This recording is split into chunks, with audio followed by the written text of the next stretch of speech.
ಪ್ರಿಯ ವಿದ್ಯಾರ್ಥಿಗಳೇ, ನಾವು ಇವತ್ತಿನ ತರಗತಿಯಲ್ಲಿ ಲಲಿತ ಸಿದ್ದಬಸವಯ್ಯನವರು ರಚಿಸಿರುವಂತಹ ಒಂದು ಹೂ ಹೆಚ್ಚಿಗೆ ಇಡುತ್ತೀನಿ ಈ ಪದ್ಯದ ಮೊದಲ ಪದ್ಯ ಭಾಗವನ್ನು ನೋಡೋಣ. ಗದ್ಯ ಶೈಲಿಯ ನಿರೂಪಣೆಯು ವರ್ತಮಾನದ ಸಮಾಜ ಸಾಗುತ್ತಿರುವಂತಹ ದಾರಿಯನ್ನು ಇಲ್ಲಿ ಸಶಕ್ತವಾದಂತಹ ರೀತಿಯಲ್ಲಿ ಚಿತ್ರಿಸಿದೆ ಎಂದು ಹೇಳಬಹುದು.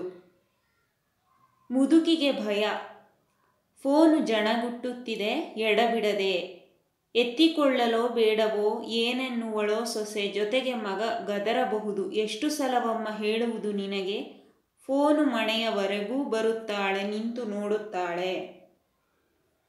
ಫೋನು ರಿಂಗಣಿಸುತ್ತಿದೆ. ಫೋನ್ ಬಂದರೆ ಮನೆಯ ಯಾರಾದರೂ ಎತ್ತಿ, ಮುದುಕನದಾಗಿದ್ದರೆ ನಂತರ ಇವಳಿಗೆ ಕೊಡಬೇಕು, ತಾನೇ ಎತ್ತಿಕೊಂಡರೆ ಸೊಸೆ ಏನೆನ್ನುವಳೋ ಎಂಬ ಭಯ. ಜೊತೆಗೆ ಮಗ ಎಷ್ಟು ಸಲ ಹೇಳುವುದಮ್ಮ ನಿನಗೆ ಎಂದು ಗದರುತ್ತಾನೆ.